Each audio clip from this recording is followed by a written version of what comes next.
चिंटू और जादुई जंगल। एक बार की बात है, एक छोटे से गांव में चिंटू नाम का एक लड़का रहता था। वह बहुत ही जिज्ञासु और साहसी था। उसे नई नई जगहों पर घूमना और अद्भुत चीजें खोजने का बहुत शौक था। गांव के पास ही एक बड़ा जंगल था, जिसे सब लोग जादुई जंगल कहते थे। उस जंगल के बारे में कई कहानियां प्रचलित थीं और गांव के बुजुर्ग लोग बच्चों को वहां जाने से मना करते थे। लेकिन चिंटू की जिज्ञासा उस जंगल के प्रति दिन ब दिन बढ़ती जा रही थी। एक दिन चिंटू ने ठान लिया कि वह जादुई जंगल में जाकर वहां की सच्चाई का पता लगाएगा। वह अपनी छोटी सी पोटली में कुछ खाने पीने की चीजें, पानी की बोतल और एक टॉर्च डालकर जंगल की ओर चल पड़ा। जंगल के किनारे पहुंचते ही उसने देखा कि वहां की हरियाली बहुत घनी और खूबसूरत थी। पेड़ इतने ऊंचे थे कि उनकी छाया से सूर्य की रोशनी भी मुश्किल से नीचे पहुंच पा रही थी।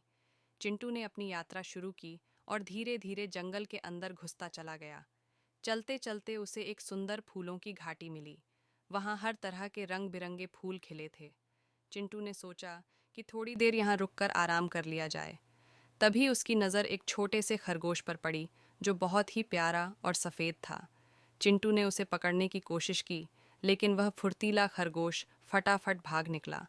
चिंटू उसके पीछे पीछे दौड़ने लगा। खरगोश को पीछा करते करते चिंटू जंगल के एक अज्ञात हिस्से में पहुंच गया, जहां उसने देखा कि चारों ओर अजीबोगरीब पेड़ और पौधे थे। वहां की हवा भी एकदम ताजगी भरी थी। अचानक चिंटू ने देखा कि सामने एक बड़ी सी जादुई झील है, जिसका पानी सुनहरे रंग का था। वह झील इतनी चमकदार थी कि उसकी रोशनी दूर दूर तक फैल रही थी। चिंटू ने झील के पास जाकर पानी को छूने की कोशिश की। तभी झील के पानी में से एक चमकता हुआ पत्थर बाहर आया। पत्थर के बाहर आते ही उसके चारों ओर रोशनी फैल गई और एक सुंदर परी प्रकट हो गई।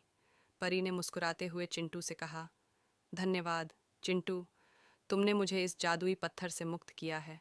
अब मैं तुम्हारी मदद कर सकती हूँ। चिंटू ने परी से पूछा, आप कौन हैं और यहाँ क्या कर रही हैं? परी ने जवाब दिया, मैं इस जंगल की रक्षक हूँ। कुछ दुष्ट जादूगरों ने मुझे इस पत्थर में बंद कर दिया था। अब तुम्हारी मदद से मैं मुक्त हो गई हूँ।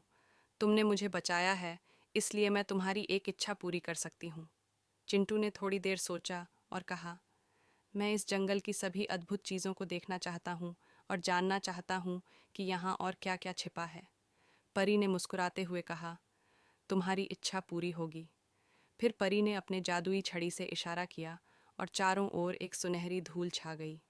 चिंटू को अचानक से बहुत सारे जानवर दिखाई देने लगे, जो बोल सकते थे। वहाँ की हर चीज़ में जादू था। पेड़ पौधे हिलडुल सकते थे और फूल भी गाने गा सकते थे। चिंटू ने बहुत सारे अद्भुत जानवरों से दोस्ती की। उसने एक शेर से भी मुलाकात की, जो बहुत ही समझदार और दयालु था। उस शेर ने चिंटू को जंगल के सभी रहस्यों के बारे में बताया और दिखाया कि कैसे जंगल के सभी प्राणी एक दूसरे की मदद करते हैं। वहाँ एक बहुत ही पुराना और विशाल पेड़ था, जिसे जंगल का राजा कहा जाता था।